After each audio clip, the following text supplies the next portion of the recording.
नमस्कार दोस्तों, आदर्श शिक्षण संस्थान के YouTube चैनल पर आप सबका हार्दिक स्वागत है। आज हम कक्षा अष्टमी के गणित विषय के अंदर अध्याय 2 शुरू कर रहे हैं। इसके पूर्व के वीडियो में हमने अध्याय 1 को पूर्ण कर चुके हैं। तो आज हमारा अध्याय 2 है जिसका नाम है एक चर वाले रैखिक समीकरण। एक चर वाले रैखिक समीकरण का हम अर्थ समझेंगे। सबसे पहले एक चर वाले रैखिक समीकरण। तो इसमें एक एक शब्द का अर्थ समझते हैं। सबसे पहले एक चर, हम चर की बात करें। चर क्या होता है, जिसको इंग्लिश में कहते हैं वेरिएबल। एक होता है चर और एक दूसरा होता है अचर। इस दोनों के बीच में अपन अंतर देखेंगे। सबसे पहले चर का मतलब होता है जो हमें किसी का मान फिक्स पता नहीं होता है, वो हर बार चेंज होता रहता है, उसे हम चर के रूप में मानते हैं। और अचर एक संख्यात्मक मान होता है जो एक बार लिखने के बाद में वो हम परिवर्तन नहीं कर सकते हैं, चेंज नहीं कर सकते हैं। जैसे हमने यहाँ पर लिख दिया 5, तो आप सभी इसको 5 ही बोलेंगे, इसको 4 नहीं बोल सकते, आप इसको आप 6 नहीं बोल सकते हो। तो ये एक तरह से अचर हो गया, कांस्टेंट हो गया, स्थिर हो गया। इसको हम परिवर्तन नहीं कर सकते हैं। समझ में आ गया? उसको तो हम अचर कहेंगे, अचर पद कहेंगे। और दूसरा नाम आता है वेरिएबल, चर।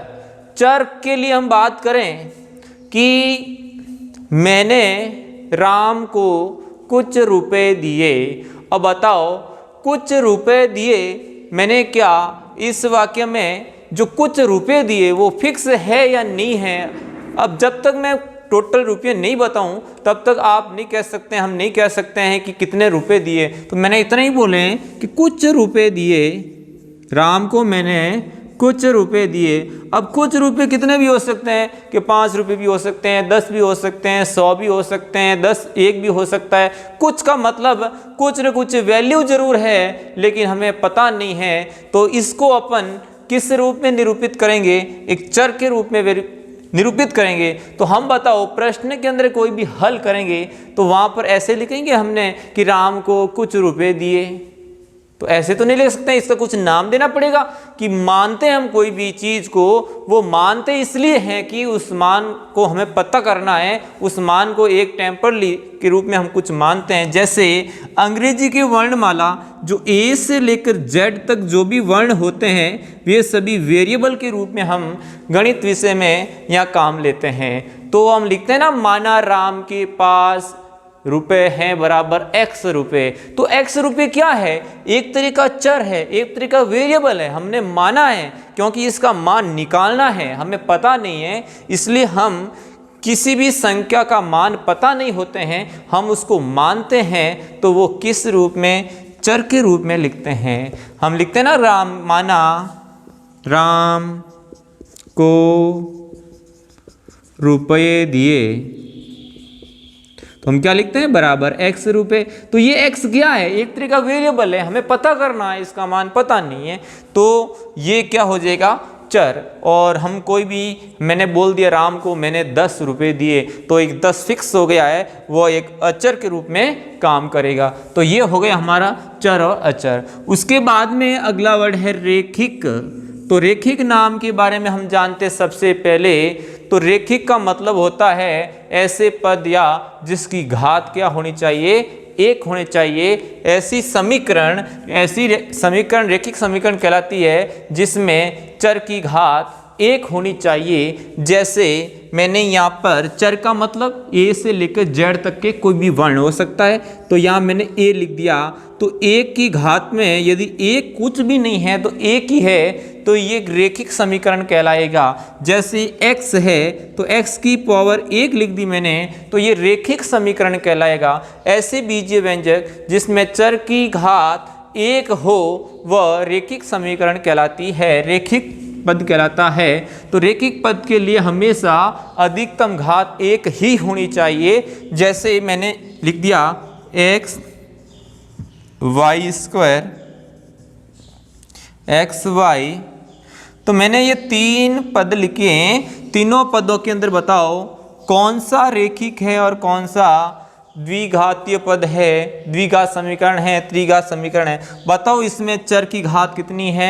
1 है। इसमें चर की घात कितनी है? 2 है। इसमें प्रत्येक चर की घात कितनी है? 1। मैंने 2 चरों वाले लिए, एक ही चर लेते हैं मान लो। इसमें भी चर की घात कितनी है? 1 है। तो ये सभी रेखिक समीकरण के रूप में आते हैं। ये रेखिक समीकरण में नहीं आता, ये दोनों रेखिक समीकरण में आते हैं, क्योंकि इसकी घात 2 हो गई। जिसकी घात 2, 3 या उससे ज़्यादा होते हैं उससे हम बहुपद कहते हैं, मतलब बहुपदीय घात कहते हैं। समझ में आ गया? जिसकी घात 1 होती है वह रेखिक कहलाता है।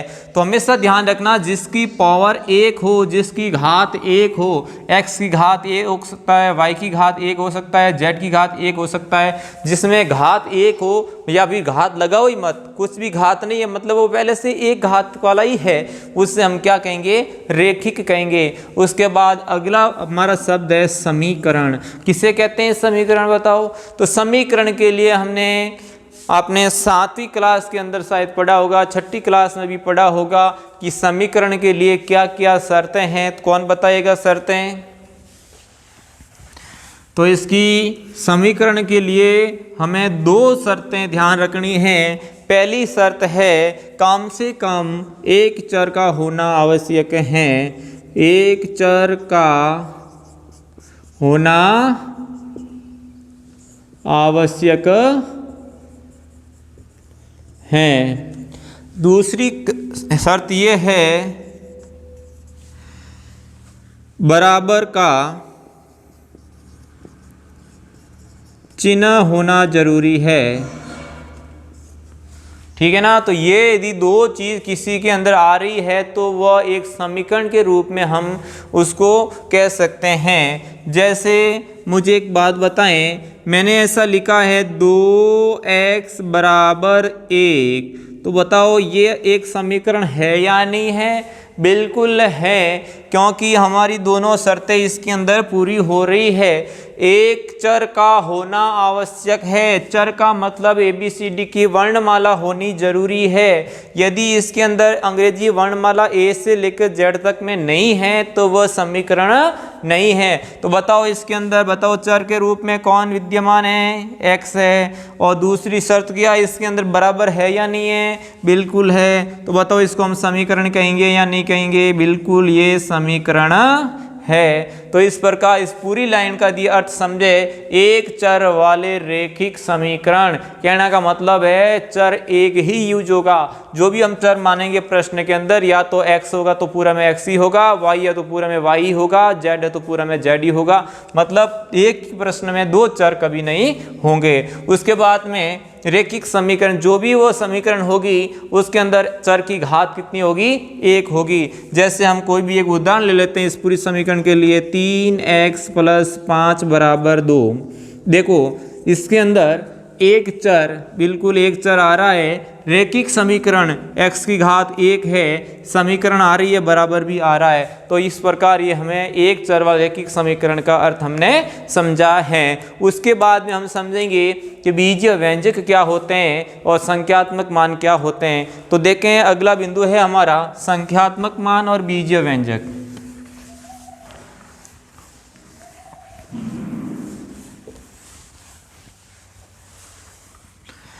तो देखें इधर सबसे पहले बीजीय व्यंजक क्या होते हैं बताओ।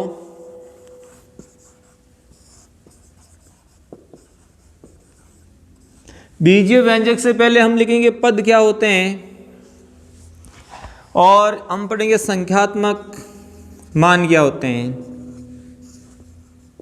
देखो मैंने पहले बताया संख्यात्मक मान के अंदर हमारे पास में कोई भी अंग्रेजी का वर्णमाला नहीं है, वह पद संख्यात्मक मान के रूप में होगा। जैसे मैं कोई भी एक समीकरण लिख दूं 2x + 4, ये एक तरह का व्यंजक है। क्या हो गया? व्यंजक है। व्यंजक कैसे मिलेगा? पदों से मिलकर बनेगा। इसके अंदर कितने पद है? देखो 2x और 4, इसके अंदर टोटल 2 पद है। पदों की पहचान कहाँ से होती है बताओ? जब प्लस या माइनस होता है तो ही वो पद के रूप में माना जाता है अलग अलग, अन्यथा गुणा और भाग के अंदर एक पद ही गिना जाता है। तो मुझे एक बात बताओ, 2x, बताओ इसके अंदर कितने पद है? एक ही पद है, क्योंकि इसके अंदर बीच में कहीं पर भी प्लस माइनस नहीं है। 2 और x के बीच में गुणा है तो भी वो पद एक ही गिना जाएगा। यदि आप ऐसे लिख दिए 24x की घात 2, इसमें भी पद एक ही है, क्योंकि बीच में प्लस माइनस नहीं है। यदि आपको बोल दिया 5/x, ये भी एक ही पद है, क्योंकि x का इसके अंदर भाग लग रहा है। अब मैंने ऐसा लिख दिया 2 + x/4, ये हमारे दो पद हो गए, क्योंकि प्लस और माइनस ही पदों का विभेद करता है। तो एक पद ये हो गया और एक पद ये हो गया, टोटल इसमें कितने पद हो गए? 2 पद हो गए। इस प्रकार एक पदीय, द्विपद, त्रिपद, इस प्रकार बहुपद के रूप में हमारी समीकरण या व्यंजक होते हैं। अब व्यंजक में अंदर क्या होता है, जो भी हमारा पूरा पदों से मिलकर 2x + 5, ये इसको हम क्या कहेंगे? व्यंजक के रूप में कहेंगे, बीजीय व्यंजक कहेंगे। बीजीय व्यंजक के लिए शर्त यह है उसके अंदर चर होना जरूरी है, और एक पद वाला भी बीजीय व्यंजक हो सकता है, 2 पदों से भी बीजीय व्यंजक हो सकता है। इसको भी अपन एक व्यंजक कह सकते हैं, क्योंकि व्यंजक में एक पद भी हो सकता है। और ये 2 पदों वाला एक पद ये, एक पद इसको मिला दें तो भी ये व्यंजक के रूप में कहलाता है। और व्यंजक को यदि किसी व्यंजक के अंदर बराबर का चिन्ह है, 2x + 5 = 0 आ जाए, तो ये हमारी एक समीकरण के रूप में हो जाती है, समीकरण रूप धारण कर लेती है। तो इस प्रकार ये हमारा बीजीय व्यंजक क्या होता है? 2, 1, 2 या पदों से मिलकर जो भी बनता है वो क्या कहलाता है? व्यंजक कहलाता है। और पद आपको पता ही है, मैंने बताया था इसके अंदर 2 पद होते हैं, ये एक पद है, ये 2 पद है। उसके बाद संख्यात्मक मान हमारे को पता है कि हमें लिख दिया 2x + 4, इसके अंदर संख्यात्मक पद कौन सा है और बीजीय पद कौन सा है? तो हम लिखेंगे इसके अंदर 2x + 4 के अंदर जो 4 है वो हमारा संख्यात्मक पद है, और जो 2x है ये हमारा बीजीय पद है। समझ में आ गया? इस प्रकार हम संख्यात्मक और बीजीय पद को भी अलग अलग विभेद कर सकते हैं। उसके बाद हमारा अगला बिंदु है समीकरण को हल कैसे करना है। तो समीकरणों को हम 2 तरह से हल कर सकते हैं। पहले तो ये होता है कि हम किसी समीकरण में बराबर होता है, उस बराबर का मतलब है कि उस बराबर के बाईं ओर और बराबर के दाईं ओर का जो मान होता है वो बराबर होना चाहिए, वही समीकरण के रूप में संतुलित रहता है। तो देखो इधर बीजीय समीकरण को हल कैसे करते हैं। उसके बाद में हम देखेंगे कोई भी एक समीकरण को हल कैसे करेंगे। जैसे 2x - 5 बराबर में 3। देखो इधर इसमें आपको समीकरण को हल करने का मतलब यही है कि इसके अंदर जो चर है उस चर का मान क्या है, वही इस समीकरण को हल करने के रूप में लिखते हैं। तो इसके अंदर मुझे बताओ, ये बराबर है, क्या है? ये बराबर है। कहने का मतलब इधर का भार और इधर का भार दोनों क्या है? बराबर है, इक्वल है। तो इसके लिए अपन क्या करेंगे, जो बराबर के पहले वाला जो भी होता है उसको हम बायां भाग कहते हैं। क्या कहते हैं? बायां भाग कहते हैं। और बराबर के बाद वाला जो होता है उसे हम दायां भाग कहते हैं। क्या कहते हैं? दायां भाग कहते हैं। इंग्लिश में बोले तो लेफ्ट हैंड साइड और इधर राइट हैंड साइड। ठीक है, समझ में आ गया? और इधर ऐसे बोले तो वाम पक्ष। क्या बोलते हैं? वाम पक्ष। और इधर बोले तो दक्षिण पक्ष बोलेंगे। क्या बोलेंगे?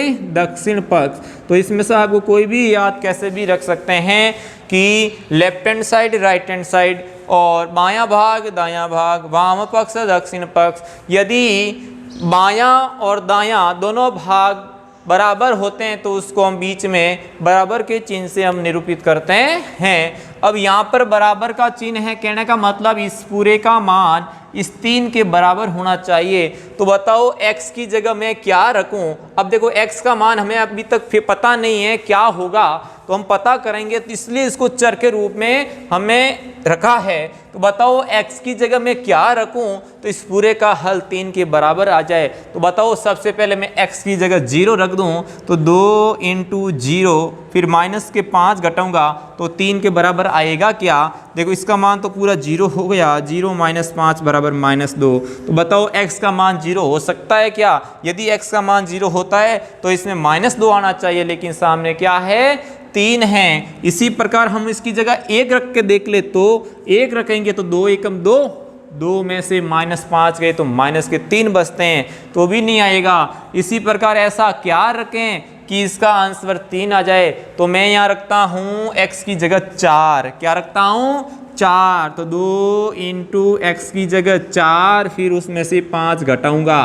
देखो 4 दूनी कितना हो गया 8, फिर माइनस के 5 कर दिए, पीछे कितने बच गए 3। तो x की जगह यदि मैं 4 रखता हूँ, तो यदि 4 को 2 से गुणा किया 8, फिर 8 में से 5 घटाता हूँ तो मेरे 3 के बराबर आता है। तो इसी प्रकार समीकरण का हल करने का मतलब है x की जगह हम ऐसी कौन सी वैल्यू रखें, ऐसा कौन सा मान रखें जिसमें मेरे दोनों तरफ का हल क्या हो जाए बराबर हो जाएं। इसी प्रकार एक दो प्रश्न देखते हैं कि उस समीकरण को संतुलित है उसको अपन चेंज न करते हुए हल कैसे करते हैं। जैसे मैं छोटा सा उदाहरण देता हूँ, 2x + 3 बराबर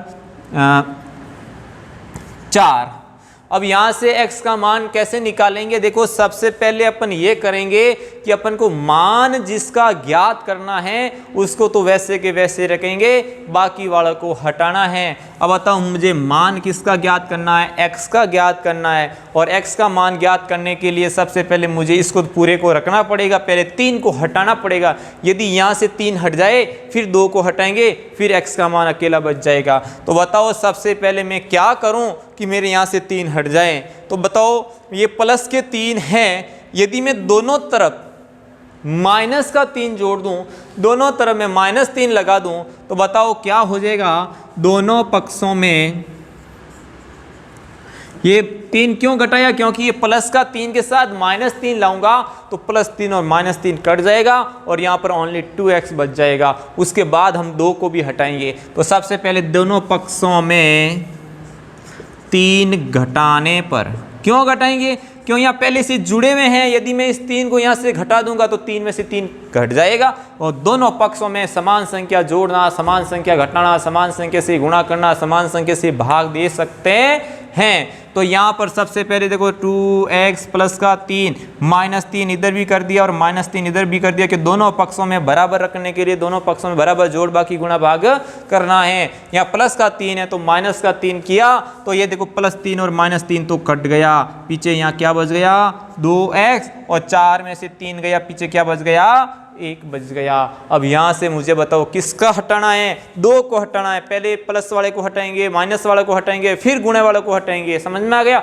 डायरेक्ट अपन इसको गुणे वालों को न हटाएंगे, पहले प्लस माइनस वालों को हटाएंगे, फिर गुणा भाग वालों को हटाएंगे। तो हमने 3 को हटा प्लस के 3 को हटाने के लिए -3 कर दिया। अब बताओ मुझे गुणा में 2 है, इस 2 को हटाने के लिए क्या करूँगा, मैं दोनों पक्षों में 2 का भाग दे देता हूँ। तो क्या करूँगा, दोनों पक्षों में 2 का भाग देने पर, जैसे ही दोनों पक्षों में 2 का भाग दूंगा तो क्या हो जाएगा, तो 2x में 2 का भाग दिया, इधर भी 1 में 2 का भाग दिया। बताओ 2 में 2 का भाग क्यों दिया, क्योंकि ऊपर नीचे 2 कट जाएंगे।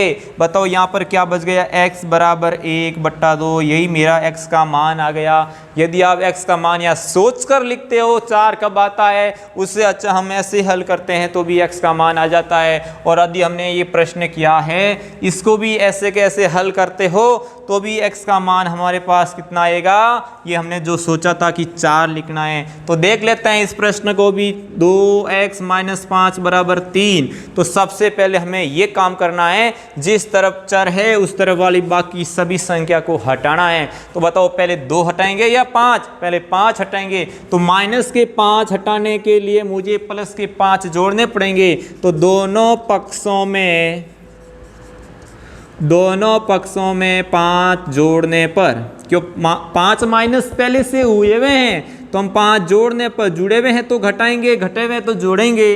समझ में आ गया? 5 जोड़ने पर तो क्या हो जाएगा, 2x माइनस 5 तो है ही है, अब प्लस के 5 हो गया 3, और यहाँ पर भी प्लस के 5 हो गया। अब देखो प्लस का 5 माइनस के 5 कट गया तो यहाँ क्या बच गया, 2x बराबर 5 और 3 कितने हो गए, 8 हो गए।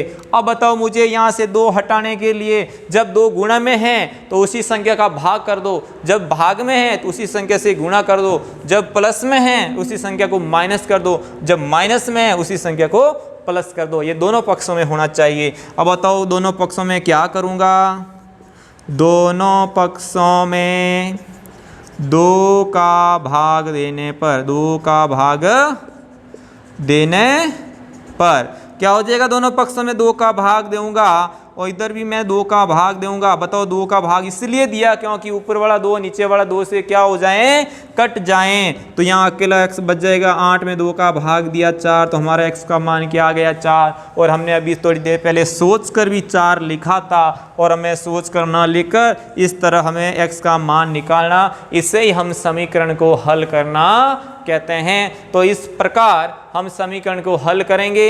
आपकी 2.1 प्रश्नावली है वो आप स्वयं मिलाना। अगले वीडियो के अंदर उसके मैं क्वेश्चन समझाऊंगा, अगले वीडियो में ही मैं उसका पीडीएफ दूंगा। इस बार मैं पीडीएफ नहीं दूंगा क्योंकि आपको स्वयं को ये प्रश्न, जितने प्रश्न हो सकते हैं मिलाना। एक ही ध्यान रखना है, क्या करना है, जो इस तरफ चर है, जिस तरफ एक्स वाई जेड वाला है उस तरफ वाले को वैसे के वैसे रखना, बाकी संख्या को हटाना, प्लस में है तो उसी संख्या से माइनस करना, जो संख्या माइनस में उसी संख्या दोनों पक्षों में जोड़ना, यदि संख्या भाग में है तो दोनों पक्षों में उसी संख्या से गुणा करना, यदि दोनों पक्षों में गुणा हुआ है तो दोनों पक्षों में उसी संख्या से भाग करना। इस तरह हमने आज इसका एक चर वाले रेखिक समीकरण का बेसिक किया है। अगली क्लास में हम इसकी प्रश्नमाला 2.1 के कुछ ही प्रश्न कराऊंगा, बाकी आपको स्वयं को अभी मिलाना है और पीडीएफ अगले भाग में ही आपको मिलेंगे। आज के लिए धन्यवाद।